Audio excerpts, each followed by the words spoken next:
Hey, what's up? How are you? It is Saturday, the 15th of August, 2015, and this is the Ant-Man channel. Welcome. I have a article in front of me from ClashDaily.com. It is called "This Church has a secret room behind the sanctuary that thugs will not like." This was published today. I just thought it was an interesting um, subject line. The left and thugs are going to hate this. Rocky Mount United Methodist Church decided what to do with the gully behind their church. Huh. They built a gun range and launched a gun range ministry in the name of Jesus Christ. Rocky Mount United Methodist is located in Jemison, Alabama. I've seen some pretty crazy stuff, like when it comes to churches and what they want to kind of like build around, like kind of like get a way to like get certain people to come and join your congregation because it's better for them, kind of thing. I don't know. I don't know why anybody has to resort to gimmicks. Like when it comes to this kind of stuff, we have the real deal. We don't need gimmicks. We don't need to try to package it in a way that's going to make it more appealing to people, because it's always going to be that it's about the message more. And you know what I mean.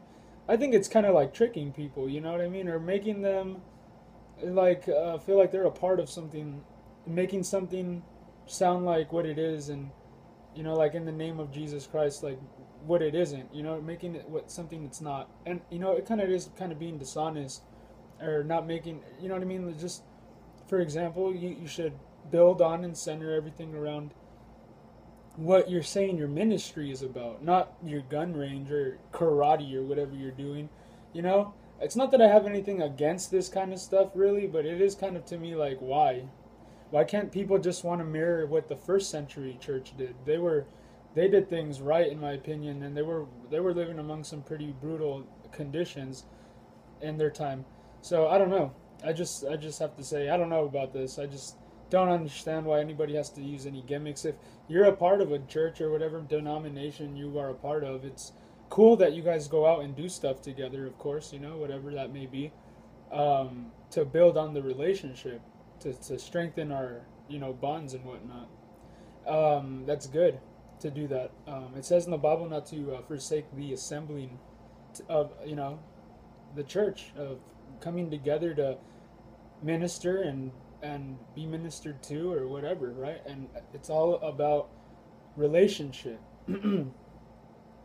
So Pastor Philip Guin said the church first thought of the range as a place to teach gun safety. Then, as involvement and interest grew, they decided to launch a full-blown gun range ministry.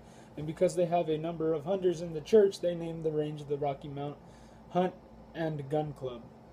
Well, whatever brings people to come. I think anything helps. Anything. We got to be really slow to be kind of like, you know what I mean. I don't need that kind of stuff. Like, we got to understand sometimes that maybe on the surface we don't see what it really is all about, but we should try to reason it out and see if there is logic to it, and if it is necessary or appropriate. In this case, yeah, anything, especially in our times, can help tremendously. I don't care what you're doing, as long as I don't care what your motives are, and I don't care what your what your ministry like is kind of centered around, or I don't really care either whether you know whether you use mainly your faith to point to certain things or not. Everybody has their talents. Everybody has. Some people are great storytellers. Some people are great preachers. Some people are good at a lot of different things. And so we should always come to be slow, because it says in the Bible, like, people who are, people are foolish when they are just, kind of like, when they just kind of lack the understanding to just reject something just because of what they see on the surface. You know what I mean? Like, God says to test the spirits. It says to grow in the discernment of understanding what right and wrong is, what light and darkness is. All of this comes through spiritual training and time. You got to put these things to practice. They don't just come to you supernaturally. I've never heard of that. I thought, basically we're just all sinful. Like, it's the thing in Western culture that people are horrified to hear. You know what I mean? That heaven forbid that they should, have anything, wrong with them. we all are very slow to admit, that our faulty, ness, that we're not perfect. You used to hear that a lot more back in the day, like no one's perfect, but heaven forbid you should say that today. People take offense at that. You know what I mean? I don't know, man. It's just that could go on into a whole another thing. I'm not gonna go. I know how sometimes I do that. I'll rant, but I'll try to keep myself from that right now. According to Wyatt, WIAT, Guin indicated another reason for the switch from simple gun safety to gun training. It was the increasing number of women who had bought guns for self-defense and needed practice in using them. Yeah, I mean, the whole gun issue is so bad because there's so much confusion and there's so much ignorance too. And it's really annoying because people just don't understand the natural common necessity of having a gun. Like, it's because everybody has this guilt pushed on you because of the culture. Like, we're all thugs, we can't be trusted. We all just want to go and gangbang and shoot people. And that's not true. That not everybody's like that. There's people out there that are trying to rob your house. There's people out there that are trying to find out whenever it is that you're not home so that they can come and try to steal from you. You know what I mean? There's bad people in this world. It's kind of common sense that you should own a gun.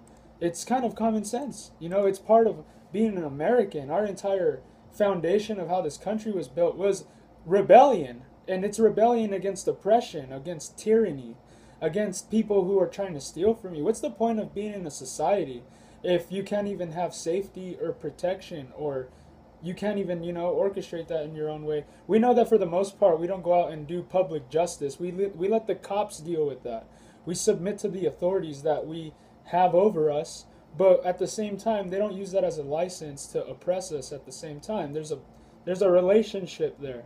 The cops, we need them, but we also need to have people that are very aware and trained in matters of self-defense. I train mixed martial arts. I have for 5 years now, and it's probably been one of the most useful things I've ever learned in my life. It's not about all the flashy spinning back kicks and all the cool techniques that you see.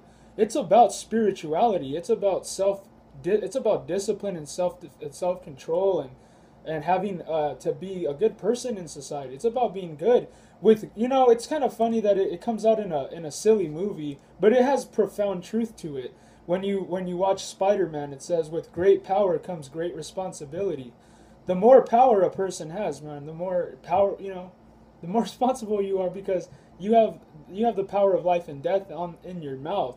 You can either bless or curse all day long. It's up to you. And these things are, we all think and are deceived by the devil and by his minions that we actually are hurting others, and we get even sick satisfaction out of trying to harm others, or thinking that we're doing that to them, even in our unforgiving, and all of our holding on to bitterness and whatever resentment, whatever, you know what I mean? That kind of stuff, we are imprisoned to think that we are imprisoned if we think that we honestly are doing other people harm. We're only harming ourselves when we hold on to resentment and unforgivefulness. I don't even know if that's a word. But being unforgiving, being a person who's not willing to let go of something that was either a misunderstanding or something bad, something dark or tragic happening. And I don't believe in coincidence. I don't believe that you could have stopped something from ever happening. I believe everybody's where they're supposed to be at, exactly how it's supposed to be. There is no oops, or you know what I mean. Not in the sake of like things that have happened in the past. God uses things that happened in your past that may have been bad for the good, the greater good. They've taught you things. They've given you insight into certain areas that you can probably bless someone else if you become a person that wants to be, kind of like a preacher or somebody like that. Teacher. You can get a lot of people to listen to you, man, because you will be talking straight from experience, and you will be sharing in whatever anyone else is. And we should always point to the one who shares in the most deepest ways everything that we go through in this life, and that's the Lord. He knows everything that you've gone through, and He's lived it. He's been through way worse than us. Whenever we feel bad about whatever whatever it is that we may be going on. I don't know what's going on with you. Everybody's got something going on though, to a certain degree or to whatever, right? We all have a certain season that we go through once in a while that may be hard. There's hardship to life sometimes. There's tests. It's ignorant to just believe that you're not ever being tested, or you know what I mean. It's ignorant. You know, we're being awakened spiritually in our times to know these things very very well. You know what I mean. It takes a lot of effort and energy to stay ignorant in our times. You must be exhausted if all you're doing is shutting your eyes and closing your ears and not wanting to see what's right in front of you. You know what I mean? It's so obvious that the Bible makes it so real to me that evil is just wickedness. People are, they know about, you know, they question everybody, even the atheist, the professing atheist that proselytizes and is so fervent and passionate about his faith, right? Even he, you know what I mean? Like, he knows better. He chooses to live in the matrix. A lot of people either fall into it or they love being self-deluded, man, and they practice it, being deceived and deceiving others. I don't know how anybody could do that, but you know, I don't even try to wrap my head around that kind of craziness, man.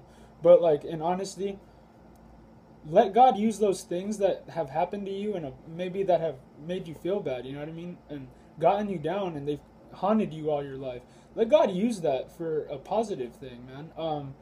There is positive things that have happened. Like all the bad stuff that I've gone through, I don't regret it. I don't wish that it would never have happened. I don't wish that I could go back in time and change it, because it's worked to be who I am. It all has built up to this moment to you know, to be who I am at this point. So I wouldn't want to change that. You know, I think it's all for a purpose. It's really weird that sometimes I stop and think that when I was really young, like I was unusual. You know, I'm an unusual kid. And I would think, like, you know, I'm important. I'm gonna grow up and be somebody revolutionary. And I was like, why do I think that way? I don't know, man. It's still questioning too. I don't think of myself as anybody. I'm not like saying that I'm so great and I think I'm great or anything. I just have that inside of me. I feel like I'm made for eternity. I'm made to live forever. I'm made to have a mind that's sound and doctrine, and it knows the truth well, and it knows the lies, and it can see the difference between light and darkness, and that there is no in between. There is no sitting on a fence. The devil owns the fence too. You know what I mean? He's taking that with him, and that's where you want to sit, I guess. But you know, there is a spiritual warfare going on, and I would just say that, you know, with the whole gun thing, I would just say, know your constitutional rights, man, and know that they're there for you. It's for you. Nobody else does this for you. Nobody else, and it's not anybody else's responsibility or duty to do that for you.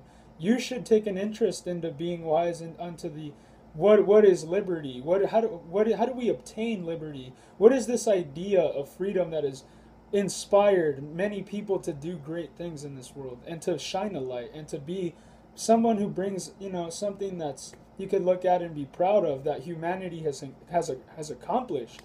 Not all of this nonsense that we're sold today. We're sold, you know, just sell out and be cheap and think so low of yourself, like you came from an ape and all this, and just act like an animal. You know, there's no gender anymore. You could be whatever you want.